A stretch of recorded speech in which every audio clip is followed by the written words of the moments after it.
Good morning, all of you. Yesterday I have completed the types of correlation. Okay, so in that we have studied that correlation is of three types. Okay, now on the basis of the number of variables, we have three types of correlation. That is simple correlation, multiple correlation, and partial correlation. Is it clear now? Simple correlation, when we know that what is simple correlation. When we show the relationship between two variables, then it is called simple correlation. Multiple correlation means when we show the relationship between more than two variables, then we call it multiple correlation. And partial means we keep one condition. We show the relationship between two variables, but by keeping one condition, that is other factors remaining constant. So when we show the relationship between two variables, keeping other factors constant, then it is called partial correlation. Okay, so we have completed the types of correlation.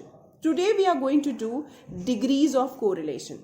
We are going to do degrees of correlation. Now, under correlation, you need to understand. After degrees, I am going to start your numerical problems. Okay. Under degrees, you need to understand that any answer of correlation by any method, none of the answer of correlation you will get more than +1.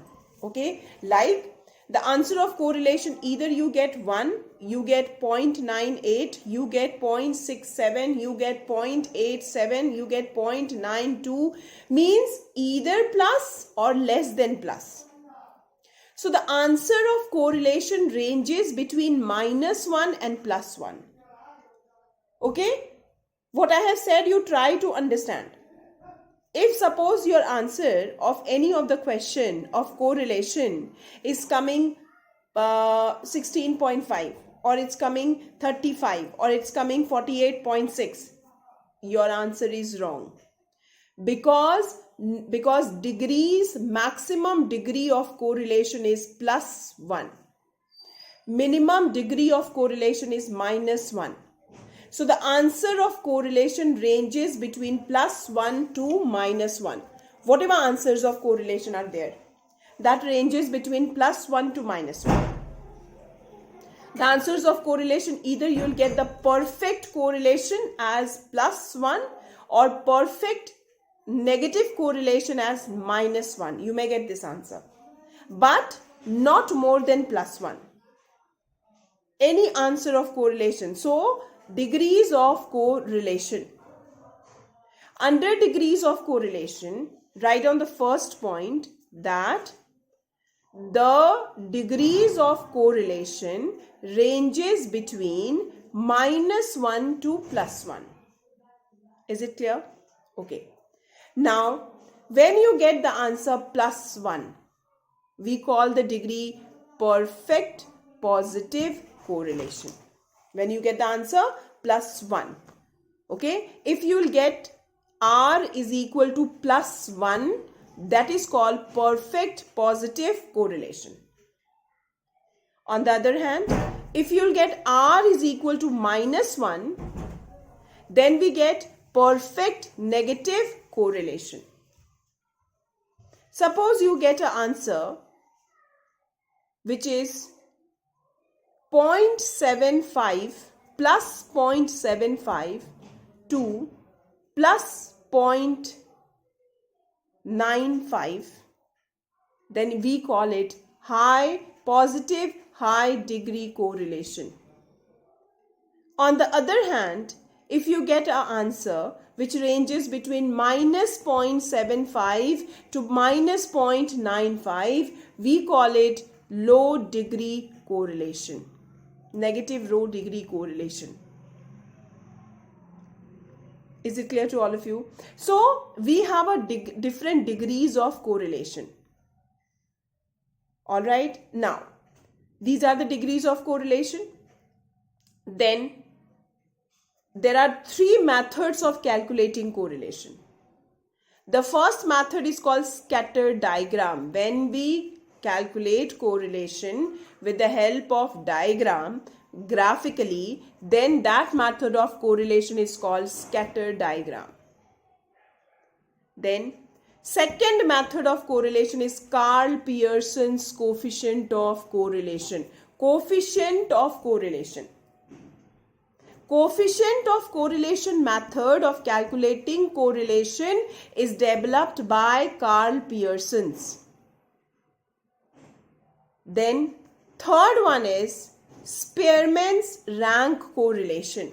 Rank correlation is the method of calculating correlation which is developed by Spearman. So Spearman has developed a method which is called rank correlation. Karl Pearson has developed a method which is called coefficient of correlation, and graphical method of calculating correlation is called scatter diagram. So we have three methods of calculating correlation.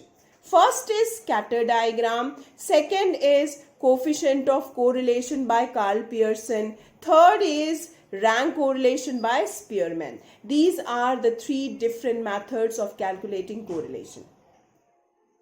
Okay, so tomorrow I'll give you the table which will show you the degrees, all the degrees of correlation, and then I will start the first method of calculating correlation, which is called scatter diagram. So we'll draw the diagram, you all will draw in the graph copy the scatter diagram, and we'll try to calculate the correlation.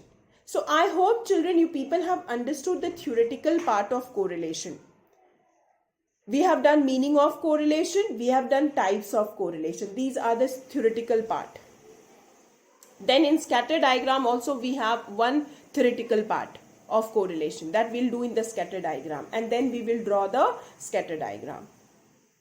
Is it clear to all of you? Now tomorrow in my video I'm going to start doing the question answers, okay, topic wise. Is it clear? So whatever I have explained in this chapter, in the correlation chapter, please study all, understand the concept of correlation, understand the types of correlation, and whatever problem you people are having, please children share your problems in the comment. Okay, if something you are not getting, because we cannot communicate, or nowadays your school is open. Okay, if you have problem in any of the topic of any of the chapter, you are very much free to come to the school by giving a consent form, and then you can discuss your problem. Is it clear? If you find any problem in any of the topic, you are either you can write a comment, then obviously in the next video I will try to solve it. Is it clear? Some of the questions, one more thing I want to say, some of the questions in the measure of central value, you might be getting different. Is it clear? So in the Frank book, some of the questions answers are given little different. Okay, so don't get confused with that. Just adopt a proper method. Okay, so tomorrow onwards I'm going to start your problem sums of this chapter, which is called correlation. For today only this much. Thank you children.